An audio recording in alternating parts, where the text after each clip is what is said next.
So greetings from Pennsylvania once again. It is a beautiful Tuesday afternoon. I believe today is October 7th.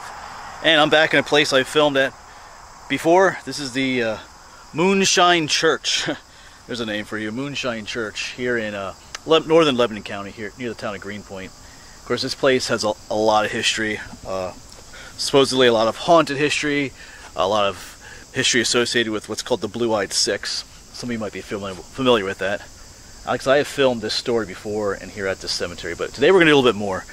I got John's with me in the back there. John's been doing a lot of research on this topic, so we're out here filming together a little bit.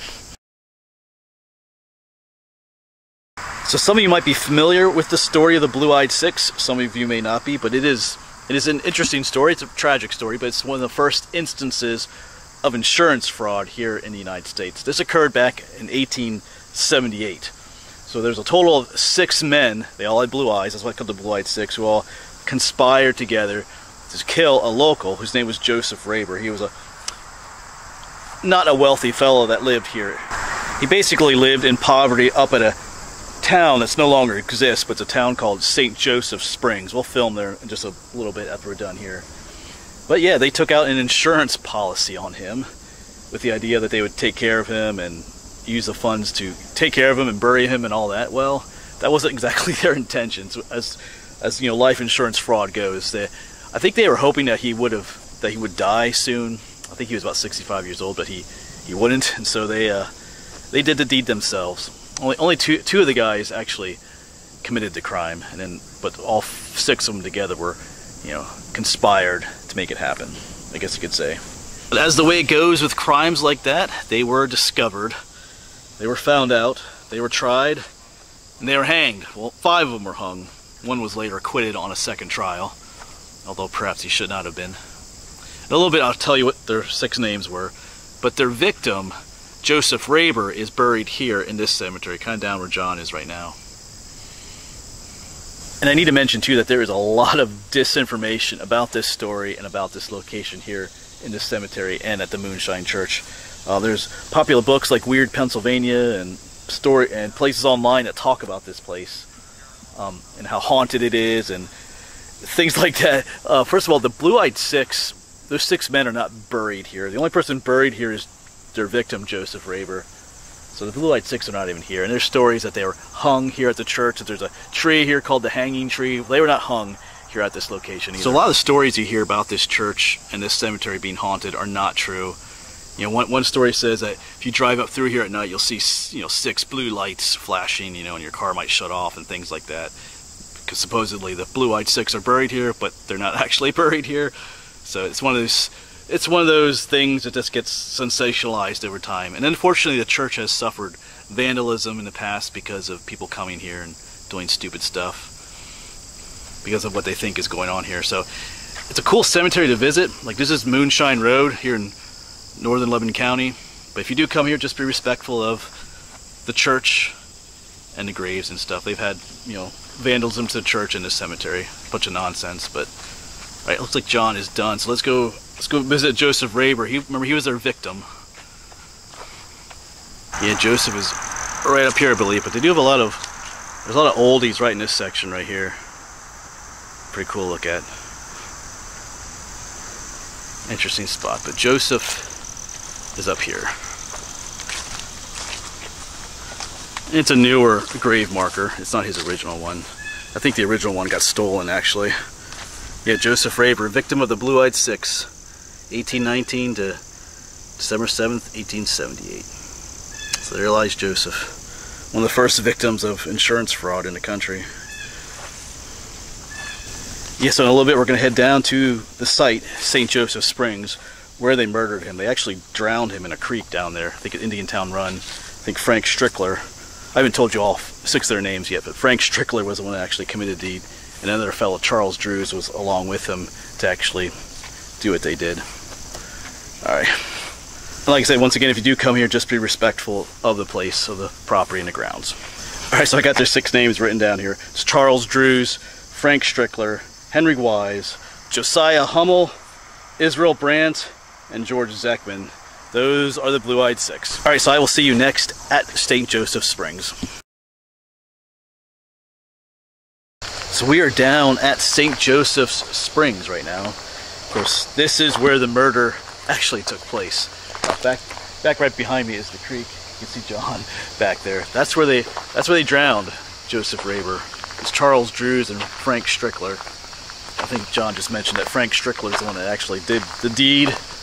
Charles Drews is kind of just a little bit of the muscle, the bullying. So yeah, we'll take a closer look at the creek back there in a moment, but that's where it happened. But up here somewhere, John's pointing out, is where the tavern was.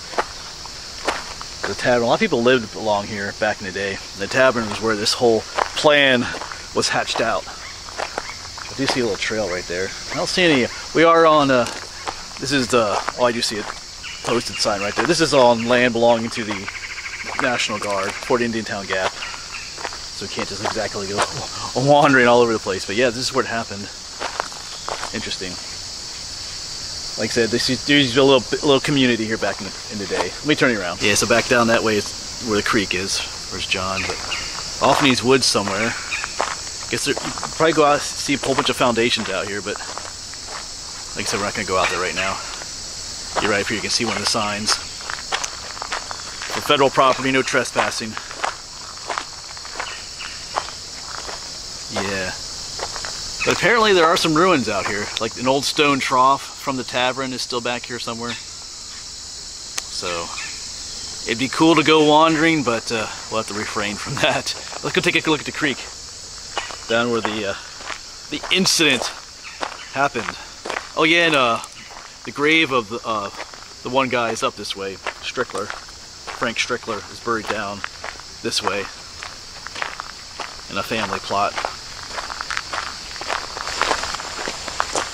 Yeah, that road up there is called McLean Road here in the Gap. Yeah, and here's the creek. Indiantown Run, I think it's called. The water's pretty high right now. We just had Hurricane Ida came through a couple days ago.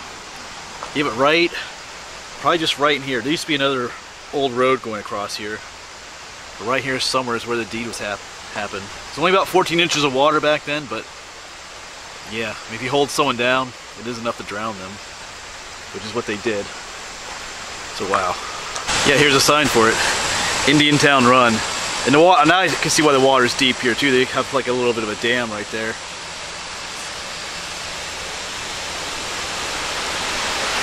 Yeah.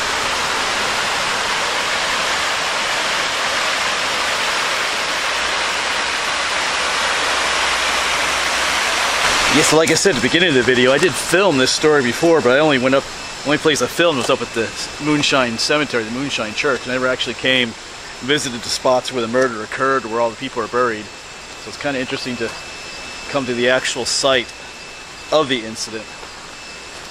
Yeah, so down there is where we just were at Indiantown Run. That building is I believe it's a fish hatchery right there. Right up here is St. Joseph's Springs. Got a cool little structure right there, and there's a little information board right there we'll look at. But yeah, got steps coming down. St. Joseph's Springs.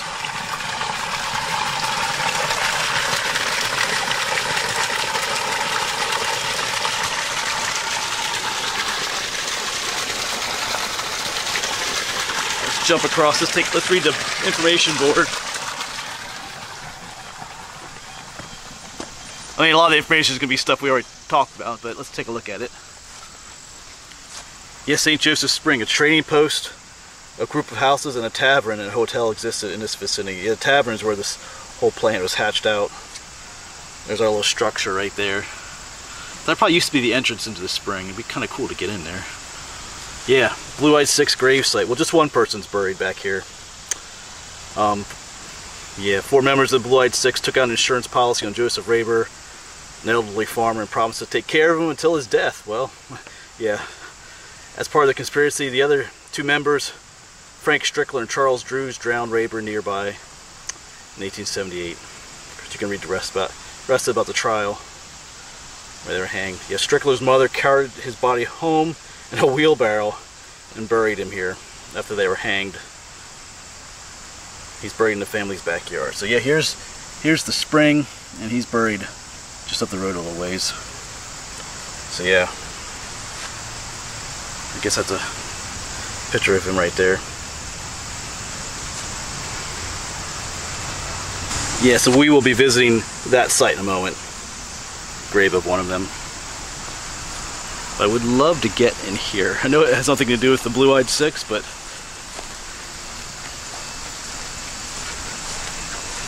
$1937.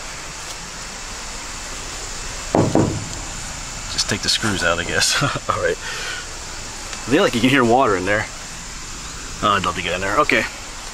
Yeah, so once John is filming his little segment here, we'll head up to the grave of Frank Strickler. Of course, and he is the one that actually committed the crime. He's the one that actually drowned Joseph Raber. You know, Charles Drews was with him, kind of helped out a little bit, but Strickler is the main guy that committed the crime.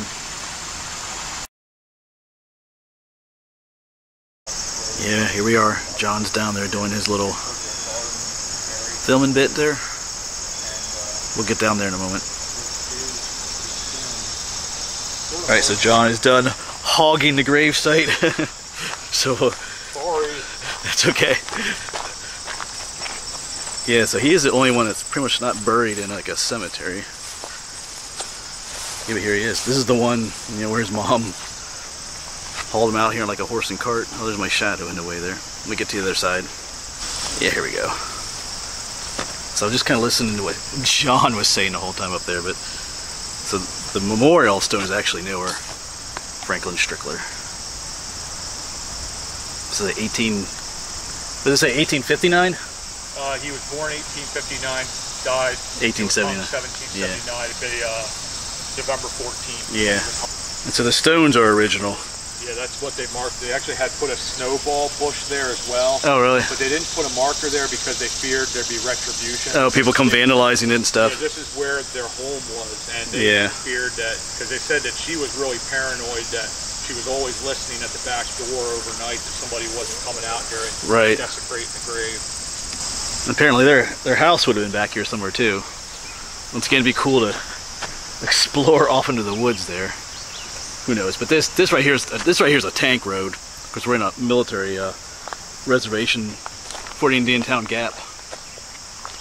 So who knows? Maybe the house got destroyed or the ruins by this road here too. All right, we're gonna keep heading on to some other locations where some of these other folks are buried. But before we head on, I should mention too that the reason he's buried out here is that no cemetery would take him, because since he's the one that actually committed the actual crime, no cemetery actually wanted his body, so that's why his parents buried him out here.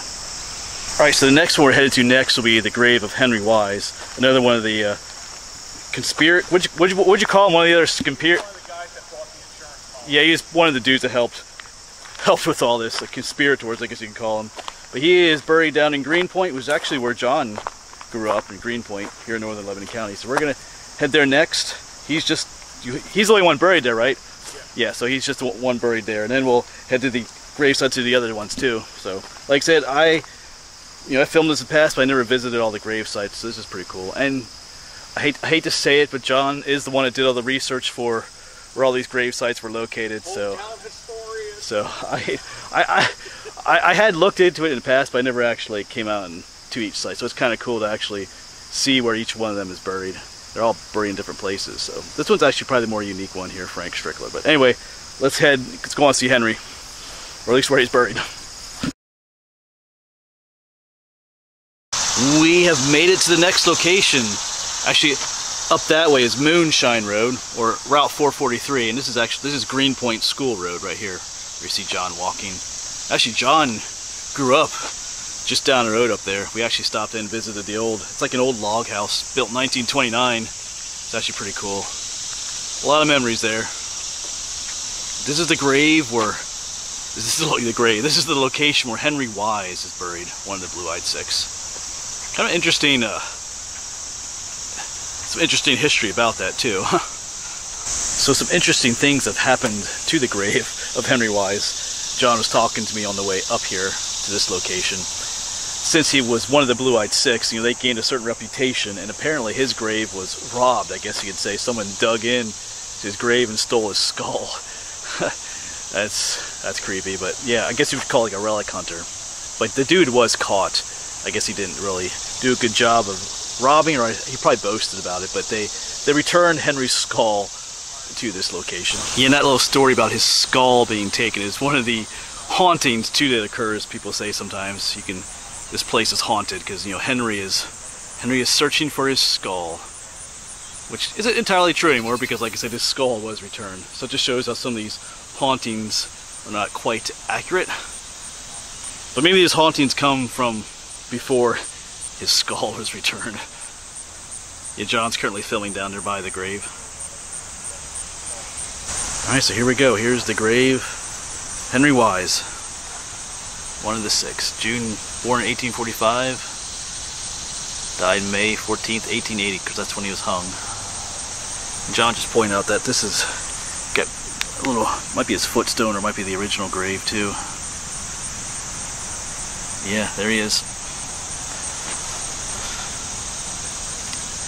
Alright, so that is Henry Wise, and what I'll probably do is, like I do in some of my videos, I'll probably throw a map up of where these locations are, so if you want to come visit them yourself, you can. The next place we're going to head to is Sadison's Lutheran Church, about a mile down from here, and that's where two more are buried, George Deckman and Josiah Hummel. Deckman was the only one of the six that actually wasn't hung. He actually had a second trial, and he actually was acquitted in that trial, but that's a bit controversial, because all the other five actually admitted when they gave their confession that George was just as guilty as they were. But he died, was it 7 years later? 7 years. Yeah, he died 7 years later of consumption. So he didn't really live that much longer afterwards, and a lot of people say that that was his punishment. I think he spent quite a bit of time in prison too. But yeah. Alright, let's head over there. So we have made it to Sadison's Lutheran Church. This is still Greenpoint School Road down here too. This church has a lot of history. Just even in looking for George and Josiah's graves, which John pointed out to me already, there's some other interesting stuff here. I mean, up here is the grave of who the church is named after. He was a Revolutionary War veteran. Got a newer marker. Yeah, Peter Sadison, Revolutionary War. Doesn't have his dates there for it. But then just, where was that one? Sorry, I'm kind of turning around here, but yeah, here we go. This one was interesting. It's kind of a much more cruder stone, like it was carved almost by hand. Well, they're all carved by hand, but it has that more of that homemade look. Elizabeth Kreiser, 1810 to 1860. As in Susquehannock, so she was probably a Native American. That's interesting. Alright, we'll head up here to the others. There's the hometown historian doing his thing. Yeah, John had come up here previously on some other days to find these graves. Oh yeah, here's, getting lost already. Here's George Deckman. Remember, he was the one that had the second trial and was acquitted, even though it probably shouldn't have been. You see George Deckman, he's buried here with his wife. But 1847 to 1887, so he only lived 7 years after the others were hung. And as I mentioned earlier, the others all admitted that George was just as guilty as they were, but obviously, apparently he had a really good lawyer. He was out of town when the crime itself was committed, but that doesn't acquit him, but he was aware of what was happening. You know, he was a co-conspirator, I guess you could call, of the whole thing. So, but yeah, it just goes to show sometimes how having a good lawyer can work for you. But he only lived another 7 years, and those, from what I've read, were not pleasant years. He had consumption, which is a stomach disorder. Probably got it when he was in prison. So, as I mentioned earlier, a lot of people think that was his punishment for being acquitted. Alrighty, but over here is Josiah Hummel. It's spelled a little differently on this tombstone though. So just down there was George, then Josiah. Here it's spelled Josiah Hummel. But it's definitely him because it's May 13th, 1880, the date they were hung. Two of them were hung earlier than the others. Frank and Drews were hung earlier because they're the ones that actually committed the crime, and then the other three were hung at a later time. Yeah, Josiah, Henry, and the other one we haven't seen yet, Israel, they were all hung the following year from when Frank and Drews were hung. So there's Josiah. It is broken. You have to kind of wonder if it had been vandalized. Even that one over there, clearly broken, and the one next to it too. So they're the only three here that are busted up like that, so it almost seems like someone just, you know, came out and busted up because of who they are. Alrighty, so we are gonna now head down to Lebanon. Yes, we're gonna head down to the Mount Lebanon Cemetery. That's where Israel Brandt and Charles Drews are buried. They're both veterans, so they are buried in the veterans section of that cemetery. A little bit further south than where all these, the ones he's visited already, are kind of up in this whole Green Point area, it's called, not too far from St. Joseph Springs, where the event occurred. All right, so we're gonna hop in Naomi and drive down to Lebanon.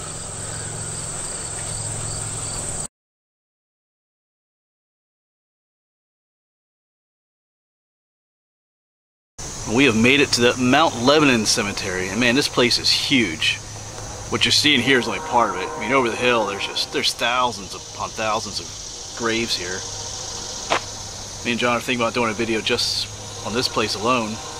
And what you're seeing here is only part of it. Of course, we came here for a reason. There's John standing up there. Charles Drews and Israel Brandt are buried here. Of course, if you remember, you know, Charles Drews was the one with Frank Strickler when he actually committed the murder itself. If I remember correctly, John talked about Israel Brandt is kind of the one who came up with the idea of all this. He was the tavern owner back up in St. Joseph Springs. So in a little bit, we'll walk up there and check their graves out.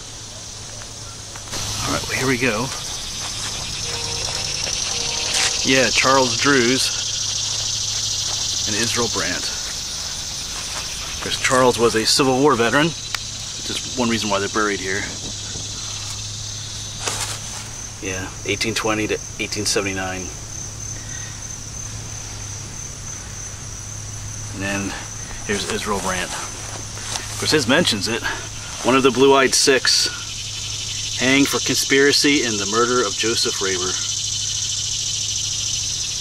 May 13th, 1880. Because that was the same date on Henry Wise's tombstone. Remember, 3 of them were buried a little bit later, the following year, whereas here in Drews it says 1879 because him and Frank Strickler were hung, those 2 before the other 3.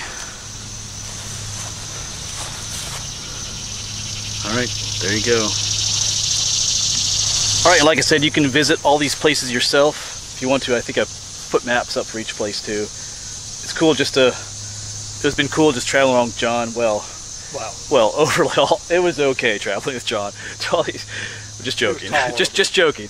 It was fun traveling all these sites. Like I said already, you know, I filmed this story before, but I never actually went to all the different graves of all the Blue-Eyed Six members. I only visited Joseph Raber's. So I hate to state once again, but thanks to John for doing the research and finding these graves. He said like 22,000 people. 22,000 at that time, so I'm sure there's quite a bit more, but it really is quite an imposing and impressive place. And then there's a lake right over here too. But yeah, John, like I said, he's the one who did the research to find these, where these 2 are out of the 22,000 that are here, so that's pretty cool.